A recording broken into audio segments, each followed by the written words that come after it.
Hey Waffle Gang, I do hope you are well. My name is Mark and today we're checking out some more Reddit stories. And if you do love a Reddit story, why not consider hitting that like, subscribe, maybe that notification bell too. And let's crack on with today's first story. Much love guys. Now today's first story comes from FuzzyBat8678 and it says, my 25 female boyfriend, 24 male, doesn't want to be with someone as ambitious as myself. I've wanted to be a veterinarian since I was a young girl. As I got older, I gave up on those dreams, but when I turned 23, I decided to give it a go. I went back to school and have since achieved an associate's degree with a 4.0 GPA, and have plans to transfer to a university, then go to vet school. Long story short, my dreams don't seem so unattainable anymore. The problem lies with my relationship. With the way things are going, I won't be done with school until I'm 30 to 31. I've always wanted to get married and have kids before that age, but since I decided to go back to school, I've reconsidered when would be a good age to have kids. My boyfriend wants to get married and start having kids this year, although I would love to start a family. I'm so torn. Me starting a family with him would require me moving states back to my hometown and taking time off from school. Not only that, my boyfriend told me he wants to be with a woman who wants to be a stay-at-home wife. This is a text that he sent me. I do not desire to be with a woman who is ambitious as yourself. It's great for you that you have goals, but I want a big family and a traditional relationship. If I don't decide to change my plans, he and I are going to move on. I also want a big family. I have no problem with prioritizing my future family when the time comes. However, I just can't reconcile with the fact that he's asking me to give up the dreams I've had since I was a little girl. I love him so much and I can't imagine my life without him. And so I've been questioning if I'm making the right choice by staying on this path to being a vet. I know it sounds stupid since I'm only 25, but I've been feeling like if I do not do this now, I might not find someone to marry and start a family with. This conversation with my boyfriend is making me question if men just don't want to marry a woman who puts their career first for a while. Maybe I shouldn't think like that, but it's hard not to. On the other hand, I feel like my boyfriend is asking me to give up on my dreams so that he can live out his own. So I guess I just need advice. What are your thoughts on changing my plans to pursue my dreams in order to make my boyfriend happy? Is it worth it? Would I be making a mistake if I let this relationship with someone that I love go? So he literally texted her he doesn't want someone as ambitious as yourself, as if like having those goals is some kind of character flaw. And he was basically saying with a traditional relationship is basically, I've decided your role and your dreams don't fit that. So he's not asking for any kind of compromise here, making both your dreams work if you're like, he's just saying you abandon yours for mine. And I wouldn't worry about finding someone else. You're 25, you're accomplished, you're driven, and you're about to become a veterinarian. And I think if you stayed in whatever this is that in the end, you will look back and wonder what if, and kick yourself for missing the opportunity of getting your dream, and end up resenting the guy anyway because he made you choose. But Moxie says you've become incompatible. This is okay. It happens. Sad for all concerned, but it's much better to know. Personally, I would never ask or expect someone to do what he's asking or expecting of you. And I think it's appalling he's put it this way in the text. He's revealing a lot about himself in that text, but I'm not sure he meant to.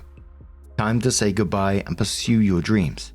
Plenty of men out there who will look at your hard work and ambition and be dazzled by you. I want to take it all away from you and put you in your little woman place.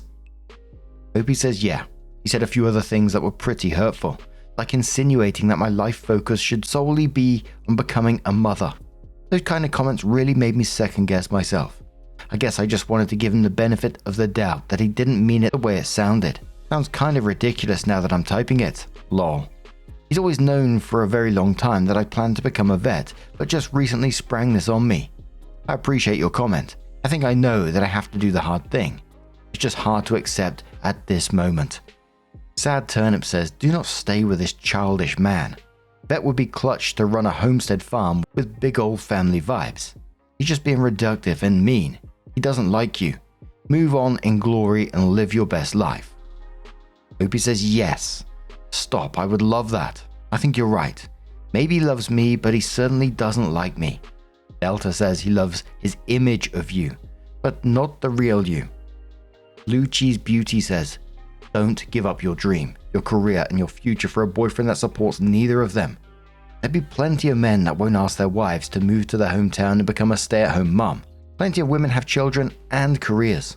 Some even have husbands that take up the majority of childcaring and housework. Early 30s is young enough to start a family, especially if you've already found a great father-to-be by that time. But even if you haven't, there is time.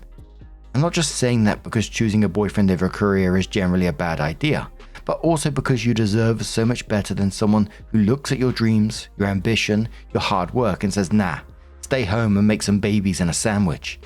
I want you to end up with someone who sees and appreciates you, not just a woman-shaped someone that can fill a mother role in his life. Opie says, thank you so much for this comment. I've really been second-guessing myself, but it's true that the man I'm meant to be with wouldn't look at my passions as a flaw and try to change me. It's just a sad thing to accept. So, OP does come in with an update and says thanks for the replies. I read every single one, and the general consensus is that I should not give up my goal of being a vet. Part of me knows that, but I was just second-guessing if I was making the right decision. I really love him and have been with him since I was a teenager. If I'm being honest, I left out some information in order to try and keep the responses as non-biased as possible. I'll now be referring to boyfriend as my ex. Okay, some important info and answers to the comments that I saw. My ex has known for years about my dreams to become a vet and has only just recently sprang this on me that he doesn't want to be with me if I go through with it. It started with me talking about the cost of vet school. He then gave me an ultimatum that if I go to the vet school, then he's going to break up with me. When I told him that I'm not giving up on that goal, he kind of went back on his ultimatum. But then a week later is when he brought it up again, hence my post. So yes, he did ask me to give up being a vet. He told me that I wasn't acting like a lady, that as a woman my purpose is to be a mum and a wife, and I have no idea how the world works. Another comment asked why I would have to move back to my hometown. I moved out of my hometown and have been in a long-distance relationship ever since. My ex used to tell me that his plan was to move to the new city I live in now, but he randomly decided against that. He was not willing to budge and told me many times that I would have to move back in order for us to be together. This was another point of contention for us. Many people were wondering if he had the resources to take care of a stay-at-home mum and a big family. Short answer, maybe for a while. He hasn't had a stable job for months, but he has a good amount of money and assets. It'd be okay for the short term, but definitely would not provide the life that he or I expressed that we would want. I left all this information out because I wanted to hear people's advice at face value, but I recognize that all of this is pretty important information. I'm not sure if I'm missing any other important questions, so I'm open to answering more if needed. But I think at this point the case is pretty cut and dry. He and I are broken up. I've come to the conclusion that even if I did everything he wanted me to, he would still find something to put me down for and end up leaving me anyways. Sucks, but I guess I'll just focus on becoming a vet and the whole family thing will hopefully come when it's meant to. Thank you guys again for your comments. I received such great advice and I appreciate what everyone said so much. And all I can say on the back of this one is I'm glad OP is continuing to chase her dreams in the end. I mean, there was just shitloads of red flags even in the update at the same time, wasn't there? But what do you guys make of this situation? Let us know your thoughts down in the comments below, and let's move on to another story. And this next story comes from academic account 264 from the True Off My Chest subreddit and says, after my boyfriend died, I slept with his best friend and it's eating me alive. A couple of trigger warnings before we do get into this one. There's talk of suicide, grief, loss of a loved one obviously. So if you do want to skip this story, please feel free to do so. Timestamps are always down in the description and along the timeline below. Thank you. Earlier this year, my boyfriend ended his own life. Before he was found, he was missing for several days. My mind has been stuck in this endless loop of what ifs ever since. It's exhausting. It's like my brain won't let me accept that some things were outside of my control. We've been together for about 4 years. He was only 26 years old. About 2 months after he passed, I ran into one of his best friends. someone who was part of his extremely close friend group. Before everything happened, I always liked him. Not in a romantic way. He's just a great guy. He was always there for my boyfriend during all of his mental health struggles, even though he struggled to understand it all himself. He knew sides of my boyfriend I didn't. He understood the parts of him he shared only with his closest friends. Seeing him again after everything, it hit me hard. It felt grounding, familiar, safe, like being around someone who still held pieces of the person I lost. We ended up going to a bar to talk. We drank way too much, opened up about things we never said out loud, cried, and eventually we slept together. I know it came from grief and vulnerability, but the guilt is eating me alive. What scares me more is that I feel this intense pull towards him now. Not just physically, but emotionally. It's like I'm desperate to be close to someone who was as close to my boyfriend as I was. Maybe even closer. I know that might be unhealthy. He and my boyfriend had 2 other best friends in their tight-knit group. I keep thinking, what if he told them? They were always protective of my boyfriend. They loved him like a brother, and the idea of them finding out what happened makes me sick. I feel like they'd hate me, like they'd see me as disrespecting his memory or betraying him.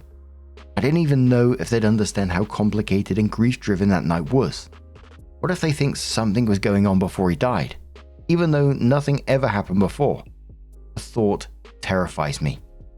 The friend I slept with hasn't mentioned anything since texting me once the next morning. He said he hoped I got home safe and that he was sorry for everything. But we haven't talked about what happened. Now I feel like I made everything awkward to the point of no return. So Moon Pudding says, my best friend lost a boyfriend fairly young. He passed after an accident. She slept with his best friend because the grief brought them closer. Lots of guilt and doubt. They ended up dating for a while and split after about a year. I'll tell you what I told her at the time. You're not a bad person for seeking comfort in connection, especially when that person is one of few who understand what you are feeling. Please be patient with yourself. A deleted user says 1, he slept with you too. I get that the she's a whore thing is much more intense against women, but slept with Des' best friend's girlfriend isn't a great thing for his resume either. So I doubt he'd have told anybody. That's not a hey dude, I just scored last night conversation. 2, this is an extremely common grief response. You didn't really do anything wrong. I kicked off and my wife was grieving. I'd rather have fuck a close guy friend the next day than be eaten alive by mental and emotional pain. No Wait says, no shade, but everyone gassing this up and saying that she did nothing wrong is just lying and trying not to hurt her feelings. As someone who's lost a parent, I get it, grief does make you do bad things, but just because you're grieving doesn't mean you're exempt from doing fucked things. Spirit says, no, literally, I promise you. I only at this point have to read the title. I didn't read this girl's post, but I knew what the comments would be. I knew there'd be support to her somehow, but I know for a fact if a guy posted this, he'd get demolished and grilled in the comments. Not just from my opinion, but from me quite literally seeing it happen here on Reddit in the past from posts just like this, but a guy saying it. This is just sad. Another commenter says, what's up with the replies, lol? Sharing grief doesn't automatically mean crossing into intimacy. That's not comfort. That's a lack of boundaries. You can support each other without turning it into something physical. Grief equals sex? I share grief with my partner's friend. Does that mean we slept together because we both understand the pain? Grief isn't a hall pass for blurred lines. Another user says, if I die and my best friend fucks my wife, we'll come back from the dead and castrate that fucker. And one more comment from Master Beef who says, I'd say that the only misstep you took was asking people on one of the most toxic websites on the internet their perspective. The truth is, you've both experienced an incredibly traumatic loss at what sounds like a very young age. You are processing a confusing mixture of some of the most potent emotions in the human experience, and your actions and circumstances are very common. People go through a sudden and unexpected loss. Finding comfort physically with people who are also close to their loved one is a well understood and documented phenomenon for the same reasons you already outlined in your post. The only thing that's important is that you give yourself the time and grace to process what's happened and seek out people who can help you heal from what is a life-changing event in a judgment-free setting. Trying to go through it alone will trap you with your feelings and twist the how you think, and someone more objective who understands what's going on will be able to help you stay grounded. Your boyfriend would not want his actions to destroy you. And if there is a life after this one, he will understand what happened between you and his friend. And it would do nothing to change how he feels about either of you. So it was 8 days after this that OP did update the post and says, I recently posted about my boyfriend's death and how guilty I felt after his best friend and I had sex a few months after he died. It wasn't something we planned and it came about after an unexpected night of reminiscing and alcohol. My boyfriend ended his own life somehow that just made me feel even worse about what I did. Reading the comments on my last post pushed me to think more clearly than I have in months. People shared similar experiences, and I've also received a lot of direct messages from people sharing similar stories. It made me realize that what happened wasn't all that unique or weird. I also came to feel that it wasn't some unforgivable, monstrous act. I still feel guilty about what happened, but surprisingly not quite as guilty as I did before I posted. It was actually the harsh, judgmental comments that really helped me change my perspective of the whole thing. Despite how bad I felt about it, I wasn't expecting for so many people to act like I committed a mortal sin. But none of those people could explain why what we did was so bad or evil. It made me defensive, which in this case ended up being a good thing. I kept saying, but why was it so bad? Why do I feel this way? No actual harm was done. No one was betrayed or hurt. Nothing happened while my boyfriend was alive. The guilt I felt was real, but the logic behind it wasn't. That gave me the courage to reach out to his best friend. I realized sitting in this awkward silence was stupid and I don't want to lose contact with him or my boyfriend's other closest friends over this. I texted him and just said hi. He responded almost immediately. I should have done it a while ago. It's really all I needed to say to get the conversation going. Eventually I told him that I'd been thinking a lot about what happened between us and I was sorry I left so quickly afterwards and had remained silent. I just felt guilty and sad and didn't know what to do. He admitted he hadn't reached out to me because he blamed himself for what happened and figured I was staying quiet because I blamed him and didn't want to hear from him. We both sort of admitted we were still struggling with what happened to my boyfriend and were feeling depressed, especially with the holidays now. We agreed to meet up the next day but stay completely sober this time. He said the night we spent together wasn't meaningless, but it also wasn't something he fully understands yet. He said being with me felt comforting and familiar, but the next morning he panicked. He said he cares about me, maybe more than he expected, and that's exactly what scared him. He said he felt guilty for how close he felt to me, and despite understanding that my boyfriend is dead, he can't get over the feeling that he's committed some sort of ultimate betrayal. He said he didn't want to lead me on, but he also didn't want to pretend nothing is there. He said he feels this pull towards me too, but also feels guilty for it. Being around each other makes us feel closer to my boyfriend / his best friend. He said he doesn't want to hurt me, or himself, or the memory of someone we both loved. I asked him if he told their other 2 close friends. Why am I sitting at home for a month fretting about whether they know or not? I could tell he really didn't want to answer, but he confessed that he told both of them about it. He apologized and said he was overwhelmed with guilt, confusion, panic, and that maybe he told them in part to punish himself. He said that the other 2 friends weren't angry at me, but they're upset with him. They don't understand how it could have happened. I feel exposed and embarrassed. I don't care what he says, I'm sure they're judging me for it, which might explain why I've not heard of either of them since. I don't know if his friends will ever see me the same. The top commenter says, thanks for the update and may you continue to heal. Strada replies saying, the comments in here are insane. Vomiting Dog Cake says, tell me about it. Literally half the comments are like, wish my partner would fuck my best friend after I die. They deserve to be happy. Actual mental the way this planet is going. Just get me off this shit. Lizard's Left Nut says, for real. They're insane on the last post too. And unsurprisingly, she's only taken the advice of the comment of the morally weak. No name to use here says, it's okay. Please give yourself forgiveness and grace. What you did was an affirmation of life, and it's one of those dirty secrets that most people don't share openly. But yes, this kind of thing happens a lot. It's a deep desire to be with a lost loved one again via their loved ones, or is trying to feel something, anything, other than the pain and anguish of a huge loss. If you haven't done so, look into a grief counselor.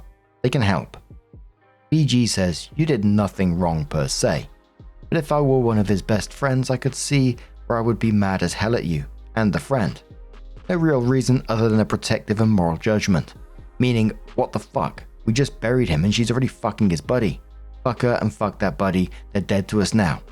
We all deal with grief in different ways. Orange says, may this love never find me. Vomiting says, I actually lost faith in humanity from this and the comments.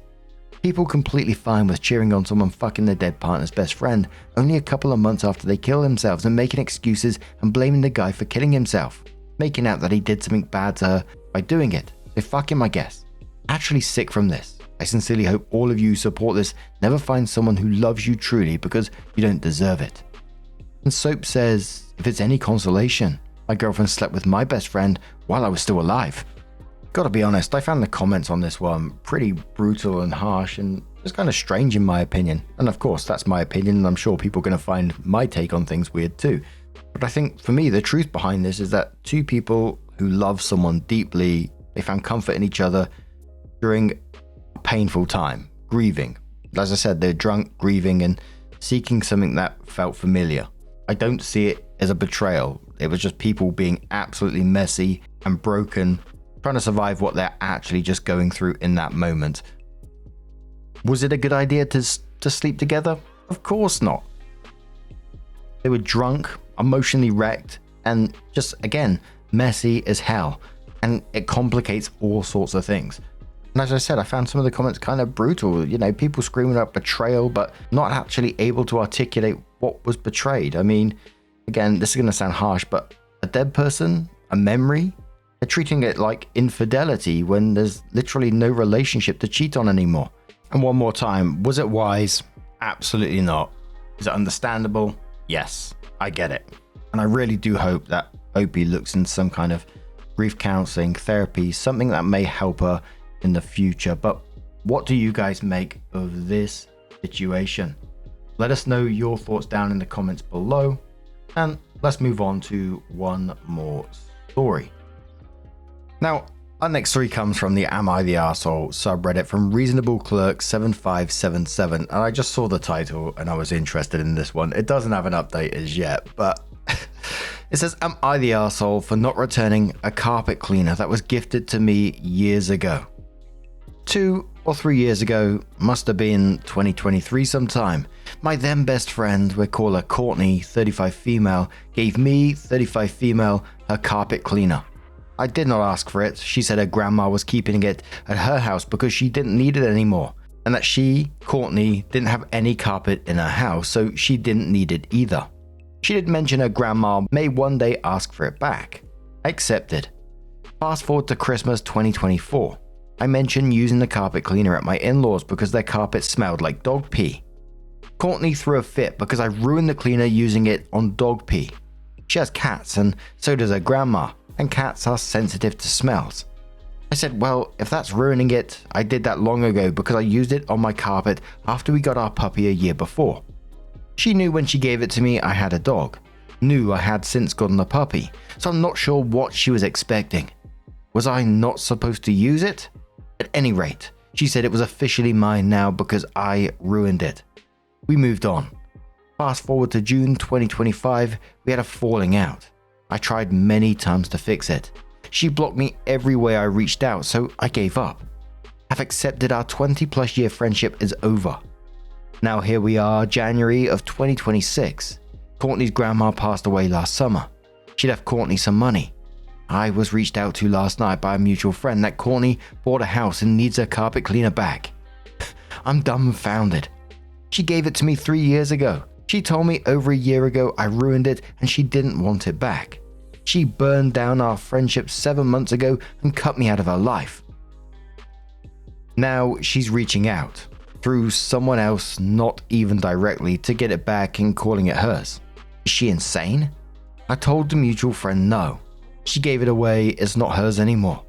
For context, Courtney is to this day spoiled, rotten, and extremely entitled. This is a normal character trait of hers. Here's where I'm conflicted. It did belong to her grandma who is no longer here. On one hand, I'm like, it's a carpet cleaner. I'm sure she has plenty of things from her grandma with sentimental value. What sentimental value does a carpet cleaner hold? On the other hand, I feel bad because of however I see it. She might still have feelings about it being her grandma's. So would I be the asshole for not returning this carpet cleaner that was willingly given to me years ago?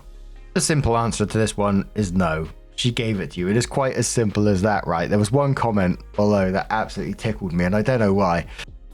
But Late Caterpillar 321 just bluntly saying, of course you're not the arsehole. It's a carpet cleaner, not an heirloom. I'm not sure why I find that so funny. But Blunt and Feisty says, not the arsehole. She gave it away the second time to you, with no strings or terms with wanting it back. She said she didn't want it back and it was officially yours. At that point, it was your property, free and clear. This sounds like a case of Courtney is angry and hurt, being retaliatory and petty. She wants it back as a power move more than she wants it back in general. It is possible that her new home has carpeting and she wants to use a carpet shampooer. But if she's absolutely adamant that you ruin hers with pet pee, she wouldn't want to take a chance on ruining her carpet with pet pee transfer unless her new home has been damaged from animal pee already. Regardless, it's not her property anymore. It's yours, free and clear. You're just receiving the end of her wrath and entitlement this time.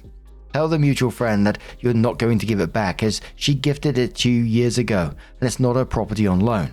Also tell the friend if Courtney wishes to discuss the matter further, she will have to reach out directly to you as you're not going to drag others into it and you're not going to communicate with her indirectly where you cannot ensure your comment to her is being repeated factually and accurately. And stop communicating about it with everyone who reaches out for her. Also, it wasn't a sentimental value item when she gave it to you, so it's not a sentimentality issue now that her grandmother passed. And I think that comment pretty much said it all. A lot of commenters saying that she's just being petty and wants to sort of like get the last word in kind of thing. I'm just thinking, I wonder how often she's thinking of this carpet cleaner just at home, just absolutely rattled by it. But what do you guys make of this situation? Holy moly, carpet cleaner madness. Let us know your thoughts down in the comments below. Now, just a huge thank you for being here today, getting involved in the stories, your love, your support, your time.